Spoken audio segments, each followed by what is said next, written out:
നമ്മുടെ വീട്ടിലും ഹോട്ടലുകളിലും ഒക്കെ ബാത്റൂമിൽ ഹോട്ട് വാട്ടർ സപ്ലൈ ഉണ്ടാവും. അത് സാധാരണ പച്ചവെള്ളം തരുന്ന പൈപ്പ് ലൈൻ ആയിരിക്കത്തില്ല അതിനു വേണ്ടിയിട്ട് ഉപയോഗിച്ചിട്ടുണ്ടാവുക. വളരെ കൃത്യമായിട്ടും അതിൻ്റെ ആ ഹോട്ട് വാട്ടർ കടന്നു പോയാലും ഡാമേജ് ആകാത്ത വിധത്തിൽ സ്ട്രെങ്ത് ഉള്ള പൈപ്പുകളായിരിക്കും ഉപയോഗിച്ചിട്ടുണ്ടാവുക. അതിനുള്ള ജോയിൻസ് അത്തരത്തിൽ തന്നെയായിരിക്കും ഉണ്ടാക്കുക. ചൂടുവെള്ളം കടന്നു പോയാലൊന്നും ബ്രേക്ക് ആകാത്ത ജോയിൻസ് ആയിരിക്കും ഉപയോഗിച്ചിട്ടുണ്ടാവുക. ചിലപ്പോൾ എല്ലാം നമ്മുടെ വീടുകളിലൊരു മഞ്ഞ കളറുള്ള പൈപ്പൊക്കെ പുറത്ത് പുറമേ കാണുന്ന അവസ്ഥയിലാണെങ്കിൽ കാണാൻ പറ്റും. പലപ്പോഴും അകത്ത് കയറ്റി ഇട്ടിട്ടുള്ള ഭിത്തിക്കുള്ളിലാണെങ്കിൽ നമ്മളത് കാണുന്നില്ല. എന്നാലും ഉപയോഗിച്ചിരിക്കുന്ന പൈപ്പ് ഡിഫറൻ്റ് ആണ്. അതുപോലെ നമ്മുടെ മനുഷ്യ ശരീരത്തിൽ ഓരോ അവസ്ഥയിലും മരുന്നുകൾ അകത്തേക്ക് പോകുന്നതിന് ഉള്ള സ്ഥലങ്ങൾ വ്യത്യസ്തമാണ്. ഇപ്പോൾ IV കാനുല ഫിക്സ് ചെയ്തിട്ടുണ്ടാവാം, കത്തീട്രൈസേഷൻ ഉണ്ടാവാം,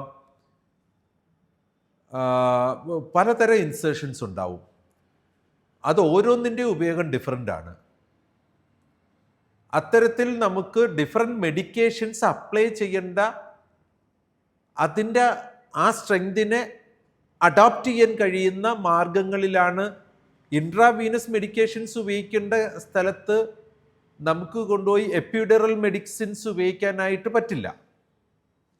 അപ്പം ആ രീതിയിലുള്ള ഡിഫറൻസുകളെ കൃത്യമായി മനസ്സിലാക്കി ഡോക്യുമെൻ്റ് ചെയ്യപ്പെട്ട് ഉള്ള ഒരു സംവിധാനം നമ്മുടെ ഹോസ്പിറ്റലിൽ ഉണ്ടാവണം.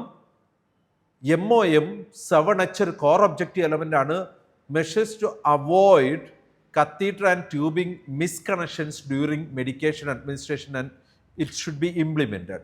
നമ്മുടെ മെഡിക്കേഷൻ അഡ്മിനിസ്ട്രേഷന് മുമ്പ് നമ്മൾ ഏതെങ്കിലും ട്യൂബ് ഇൻസേർഷനൊക്കെ ഉണ്ടെങ്കിൽ, അല്ലെങ്കിൽ നമ്മൾ IV കാനുലാസ് ഇൻസേർട്ട്, അത് കറക്റ്റായിട്ടാണ് അതിൻ്റെ പ്ലേസ്മെൻ്റ് എന്ന് നോക്കണം, ഉറപ്പ് വരുത്തണം. വെറുതെ അങ്ങ് പമ്പ് ചെയ്ത് വിടല്ലേ. കാരണം വൈകിട്ട് ബസ് വരാൻ സമയമായിട്ടുണ്ട്, ബസ് പിടിക്കണം എനിക്ക്, അല്ലെങ്കിൽ ഹസ്ബൻഡ് ചെല്ലുമ്പോഴത്തേക്ക് ഇന്ന സാധനങ്ങളൊക്കെ ഒന്ന് സെറ്റാക്കണമെന്ന് പറഞ്ഞ് എൻ്റെ ടെൻഷനിൽ നിൽക്കുകയാണ്.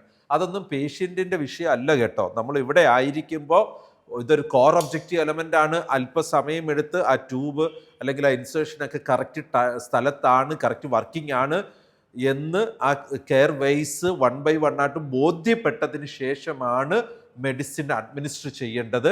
അത് ഡോക്യുമെൻറ്റഡ് ആയിട്ടുള്ള ഒരു ഗൈഡ് ലൈൻസ് നമുക്ക് അതിനുണ്ടാവണം. MOM 7H.